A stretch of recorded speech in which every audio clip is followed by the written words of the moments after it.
Catherine Lassure, un classement au titre des monuments historiques de l'église Saint-Jean-de-Montmartre. Merci, Monsieur le maire. Donc, il s'agit en effet de l'église Saint-Jean de Montmartre, 19 rue des Abbesses. Le ministère de la Culture propose son classement au titre des monuments historiques. Je rappelle que l'église Saint-Jean de Montmartre présente des qualités architecturales et décoratives qui justifient tout à fait ce classement au titre des monuments historiques, puisque son architecte Anatole de Baudot, élève de Viollet-le-Duc, fut le premier architecte convaincu de l'importance du béton, et l'église Saint-Jean de Montmartre est donc le premier édifice religieux utilisant la technique du ciment armé. Il a fait appel aussi au grand céramiste Alexandre Bigot, qui a mis en place un décor de céramique polychrome constitué de pastilles de grès flamme fixées sans attache sur le ciment avant sa prise. C'est une technique particulière qui a été inaugurée dans cette église. Donc, le classement de cet édifice a été proposé par la Conservation régionale du patrimoine et des sites en vue d'un examen en commission supérieure des monuments historiques.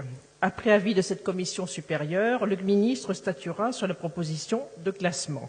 Étant donné qu'il faut l'accord préalable du propriétaire qui est exigé par l'article L. 621-5 du Code du patrimoine, il est donc proposé d'autoriser Monsieur le maire de Paris à accepter le classement au titre des monuments historiques de l'église Saint-Jean de Montmartre à Paris 18e. Je vous prie, mesdames, messieurs, de bien vouloir en délibérer. Merci beaucoup. Y a-t-il une difficulté? Il y en a. Oui, Monsieur Bournas. Oui, nous allons voter évidemment cette délibération. Ce qui me permet d'évoquer juste un sujet important, c'est la situation des édifices religieux à Paris. On a un certain nombre d'églises qui sont dans des états de détérioration tels qu'il y aura besoin, dans les mois qui viennent, d'établir un plan pour sauvegarder le patrimoine parisien. Je crois que là, on dépasse les clivages gauche-droite et on a besoin vraiment de s'y atteler parce que dans 5 à 10 ans, nous aurons de gros problèmes d'entretien du patrimoine que nous avons hérité de nos prédécesseurs.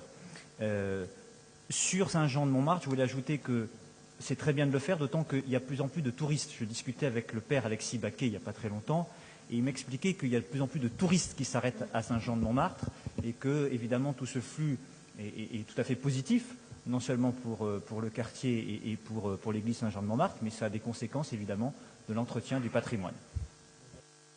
Merci. Tout le monde est d'accord et on va voter cette délibération. Je précise que la ville fait beaucoup pour ce patrimoine culturel, parce que, bien évidemment, c'est au titre du patrimoine que la ville finance. Je pense donc qu'il convient de continuer, comme nous l'avons fait pour Saint-Denis-de-la-Chapelle, où nous étions quelques-uns d'entre nous pour l'inauguration des travaux.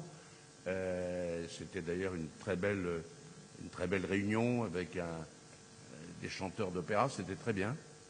Et puis, ce que nous avons fait pour Notre-Dame de Clignancourt, ce que nous avons fait précédemment pour Sainte-Hélène, rue Esglandon, avec le père de Mijola, ce qui a été fait à la basilique du Sacré-Cœur, ce qui a été fait à Saint-Bernard, et notamment en direction de l'orgue et de la réhabilitation de cette église.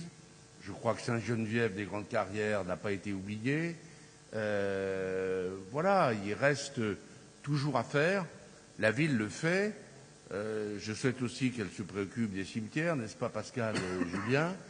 Et je suis d'autant plus à l'aise pour le dire que nous allons inaugurer dans quelques jours le premier bâtiment de l'Institut des cultures d'islam, qui n'est absolument pas en infraction avec la loi de 1905, au contraire. Le culte paye pour le culte, la ville paye pour le culturel, mais nous avons pris l'initiative, je dirais, de l'avance, qui permet aussi à ce culte-là de pouvoir, je dirais, pratiquer dans la dignité et la sécurité. Et nous continuerons, cher Monsieur Bournazel, ce travail, non pas de luxueux, parce que les deniers de la ville ne le permettent pas, mais de sécurité, bien sûr, d'attractivité aussi. Et moi, Saint-Jean-de-Montmartre, j'ai beaucoup de plaisir à y célébrer les non-demandes en mariage une fois par an, pour la fête des vendanges. Et j'apprécie beaucoup que le curé de Saint-Jean-de-Montmartre nous envoie sur son carillon à midi le temps des cerises. Je trouve que c'est bien quand même dans une république apaisée, en tout cas dans le 18e, et je trouve que c'est très bien ainsi. Alors votons cette délibération à l'unanimité, là encore.